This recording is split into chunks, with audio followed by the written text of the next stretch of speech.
Hi folks, G3 here and welcome to another instalment of my journey to go green.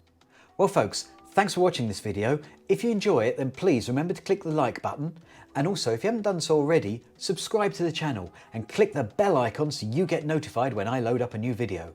Right, let's get on with the video. Recently you would have seen that I started growing some seeds on a heat mat in the house, and today I'm going to show you how I go about watering those.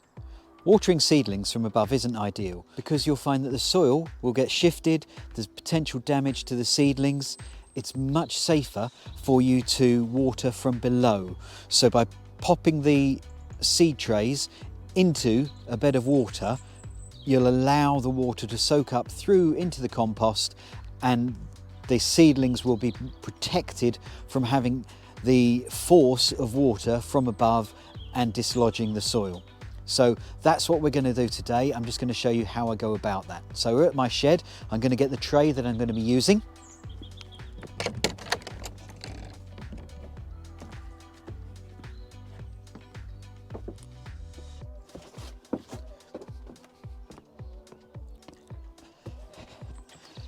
There we go. A little bit cobwebby where it's been overwintering, but this is the tray that I'm going to use.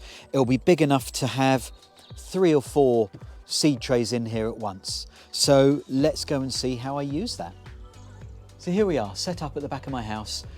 It's a reasonably flat area, so the water should be nice and level here. So I've got some rainwater from the rainwater butts I've got here.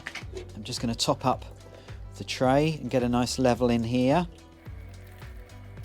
The water will naturally find the level, and I can see it's all running down towards the camera a bit, so I'm going to have to adjust this and find a flat area. So I shall do that now before I finish topping this up.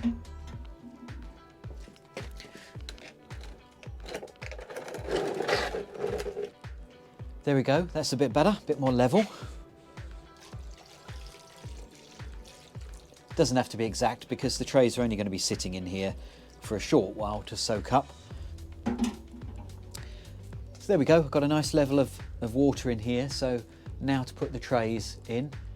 So this one I've been leaving outside during the last couple of days. I've taken it in overnight because, as I expected, the radish are getting a little bit leggy.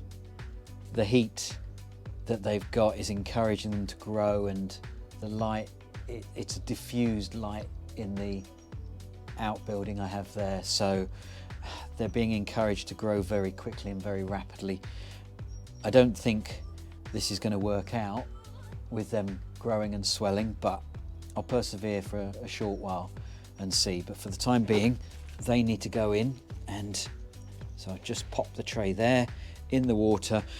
So from underneath, that's going to soak up slowly through the compost, and so that will be nice and moist, and these seedlings aren't being impacted by water falling on top of them, potentially damaging them, shifting the soil. This is by far the best way to water these. I'm just going to get the other 2 trays and pop them in here. What I have here are the lithops, and there's a little bit of green coming there, which I assume must be one of the lithops. These are the lemongrass here. They've started coming through. Haven't seen anything from the hot Thai chilies yet. Feels nice and warm underneath. Pop that one in there. And these are the aubergines. They're still sitting on top of the surface, but you can see that the soil's starting to get a little bit dry there. There's nothing happening here yet. They haven't started to germinate. Okay, so I'm going to leave those in there. They really won't need long at all for it to soak up through, and you don't want them getting overly wet. So I'm going to check these again in 10 minutes, I would say, just to see how they're doing. Whilst we're waiting for these to soak, it's worth noting that the tulips are starting to come up. Nice to see spring is on the horizon, although we're still firmly in winter because it's going to be snowing tomorrow, apparently. Right, let's have a look at these now. It's worth keeping an eye on them to make sure that they don't get overwatered, and I can see that this tray seems to be nicely moist now. I don't want it to get overly wet, so I'm just going to take this one out and pop it back on the heat tray. Just going to leave it here for a moment so that it drips on the ground rather than drips all through the room when doing it. I can see that the radish, there's some moisture starting to come onto the surface, so they're almost there, they're getting there. There's a little bit of dryness still on these, but I can see it is starting to soak up. So these aren't going to be long before they're ready. I'll move this one down, slightly deeper water, so that should be speeded up a little bit. And what I'm also going to do, here's an avocado that I planted from a seed from the avocado that we ate last year. Managed to get it growing in the greenhouse, doing very well. It's been overwintering in there. It was starting to look a little bit sad, so I'm going to bring it in, and I'm just going to pop this on here so that it can get a little bit of a soak as well and help it. Looks like it's been nibbled a little bit by some bugs, and the leaves are a little bit browning around the edges, so I think it just needs a little bit of TLC. I wasn't sure how they'd cope in the greenhouse over winter because it's unheated. I've been monitoring them just to see how the plants are going, because I've also got some dates that I've grown from seed in there. They were okay, but this one was looking a bit sad, so I'm going to bring it in. Right, pop this back on the heat tray.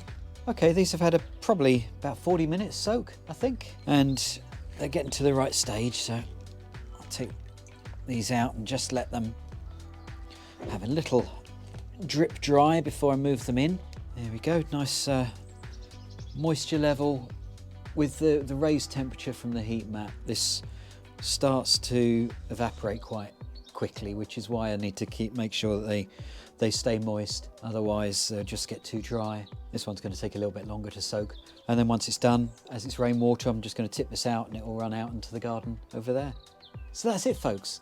That's how I'm watering the seedlings that I started on the heat mat. I'm using the soaking method in here with the rainwater so that the water is coming up from underneath and I'm not damaging the seedlings on top or disturbing the soil. I'll keep monitoring these and share progress with you, see how they're doing. So until next time, thanks for watching. If you enjoyed the video, then as always, please remember to click the like button, subscribe to the channel and click the bell icon so you get notified when I load up a new video. Well, thanks folks, until next time, bye.